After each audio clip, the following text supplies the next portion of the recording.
Hi YouTube, Dolly here, and I'm back with another video. I didn't upload on Sunday because my husband and I were away on our anniversary weekend, having a wonderful time and just relaxing in the city, reconnecting. It was a great time. So we celebrated our 10-year wedding anniversary. Woo! To us. Really quick, I want to give shout outs. Thank you, Melanie, for subscribing, and thank you, Baby Snooks. It means a lot to me that you guys want to follow my channel. So, today what I want to talk about is pills that I'm on. And I'm going to start out with my bromocriptine. When I was diagnosed with my benign pituitary tumor, or my prolactinoma, in 2010, I want to say. Yeah, early 2010.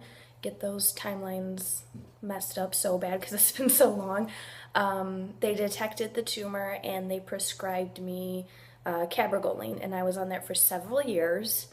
And then about a year ago, maybe 9 months ago, I was really slacking, not caring about a whole lot of stuff going on, especially my medical concerns. So I stopped taking the cabergoline and got tested.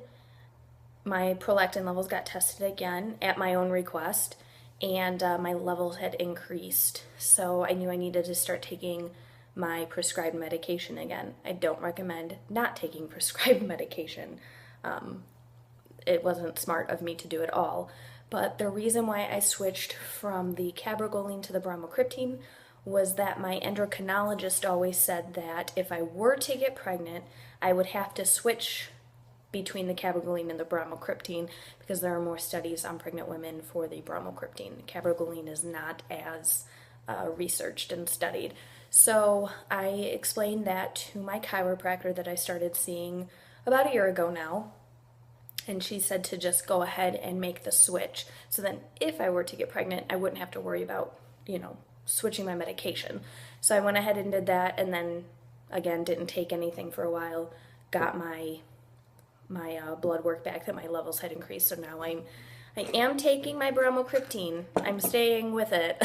Since the beginning of September, I've been on it. And these last couple days, I'll admit that I haven't been very good because of out of town. I didn't plan ahead for that. But I need to get back into that. But I have been taking that consistently. And then two things that my chiropractor recommended to me. Well, she recommended first like a daily regimen just of pills to keep me healthy and keep my functions all going smoothly. But it just became so much. I mean, after taking what she had kind of prescribed or recommended and then adding on these additional pills to help basically my reproductive and my pituitary, I mean, I was taking like 13, 14 pills a day. And I understand that some people, that's a way of life. That's just a reality, but it's like, I can't do it. So I decided to cut back quite a bit, and I just have been sticking to what I absolutely need to. I do take a multivitamin. I'll talk about that in a second. And then these are really for my pituitary and my reproductive system, basically. So the one thing I take is the trace minerals, B12, and I'm gonna slaughter this name so bad, pituitrophin PMG. So these are both by standard process. They say you can only get them at like a chiropractor or doctor's office, but I have seen them on Amazon, but actually it's cheaper at my chiropractor's office. So I take one of each in the morning and then one of each at night, and then at night I take the bromocriptine because it makes me really congested and a little woozy, so I take that at night.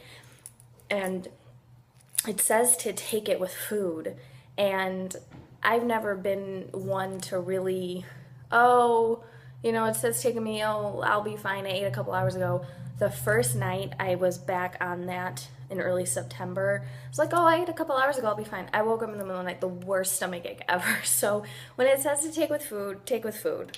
So those are those pills, and those are just to help my systems. And then right now I'm taking a prenatal, and this was just given to me by somebody. I ran out of the ones I normally take, but right now I'm taking the Nature Made Prenatal Multi plus DHA, and I've actually been taking prenatal vitamins since my husband and I decided to start trying. So I've been on them for about 5 years. I figure it's everything that I would need in a multivitamin, you know, and then some, so I'm fine with that. But most of the time what I take is the Rainbow Light, and this is actually just my husband's multivitamin that I try to get him to take every night, but unless I literally take the pill out and give him a cup of water, he won't take it. So, so I have to remember pills for myself, pills for him. It's a lot to remember, but normally I take the Rainbow Light all-in-one prenatal, and it is pretty big, but you only take it once a day. They have another system, prenatal system, but I think you have to take those pills like 2 or 3 times a day, maybe even more, so that's just too much for me. They are a little bit more on the expensive side, but it's all food-based, gentle on the stomach, which it really is. And it's just got really good ingredients. I get it from my local Whole Food store, or I'll order it on Amazon. But it's not as high as some of the other prenatals that I've seen. So this is kind of a good median. So Rainbow Light, like I said, right now I'm taking the Nature Made. You can get these at Walmart. You can get a lot of prenatal vitamins at Walmart, but I don't know. I figure if I'm trying to get my body healthy for potential pregnancy and just in general, just to be healthy, I try to go with a little bit better processed vitamins. And I know that if you're eating right, a wide range of vegetables, fruits, and proteins, that you shouldn't need vitamins, but unfortunately in today's day and age, you know, it is what it is. I just ate a couple of Trinidad chocolates that my husband bought for me for our anniversary, and I'm drinking a Pepsi right now. It's been a long day at work. So those are those pills. I have taken maca root. I only took 1 bottle, and it was about 2.5 years ago. I didn't really notice a difference. I'm sure if I had stuck with it, I would have noticed maybe something. But if I remember correctly, it's supposed to increase libido and just, you know, have the women's or woman's, you know, system all in check, and just supposed to do some really good things for that. But I didn't retake them at all.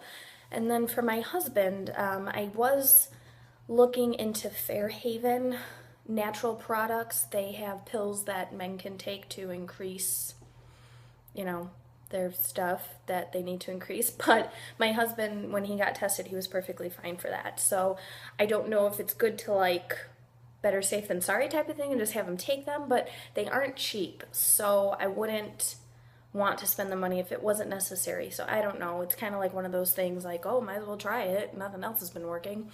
I know Cassie Moon did a review talk about the Fairhaven products. So I'm not really sure about that.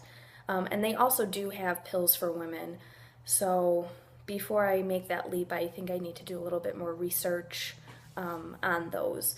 And then also there is a website. Let me see if I can find it really quick. I didn't plan on including this in the video, but maybe if I'm going to talk about it. They're natural fertility kits. Natural fertility kits. And they're pretty, you know, they're on the pricey side, but you know, you say pricey, but then you look at the price of like IUIs and in vitro and all this other stuff, so it's like you kind of have to find that good balance. It's like, do you spend a couple $100 now, or do you spend a couple $1,000 later on? But let me see, natural, and I'm just Googling this really quick on my computer. And the woman who sells these or promotes these, I've watched a couple of her YouTube videos, and she's very knowledgeable and has some good information. But it's naturalfertilityshop.com, and if you go to fertility products, you can see these fertility kits that they offer. There's a fertility cleanse kit that's about $90. Ovawise egg health kit. I don't know. A male fertility cleanse kit, ovarian wise fertility kit. So there's various things that you can buy specific to what your needs are. But then I've also seen on YouTube you can follow fertility diets, do fertility smoothies, fertility massage, the whole gamut. There's a lot of information out there. And that's another reason why I love YouTube so much, is because people put this on the internet, and you can, I always say, be your own advocate. So if you find something that might work for you, go for it. And what is her name? Let me see here. Trying to find her name. Hang on one second. Okay, it's not letting me. But if you go to naturalfertilityshop.com, there's more information on there. So, yep, those are the pills that I'm taking as of right now. If anything changes or gets updated or I take away anything, I'll definitely keep you guys posted. If you have any questions or comments, leave them down below. Give this video a thumbs up if you liked it. And if you know anybody else struggling with infertility or pituitary tumors or just on this crazy journey, send them over to my channel and have them subscribe. Thanks, guys, and enjoy your week. Bye.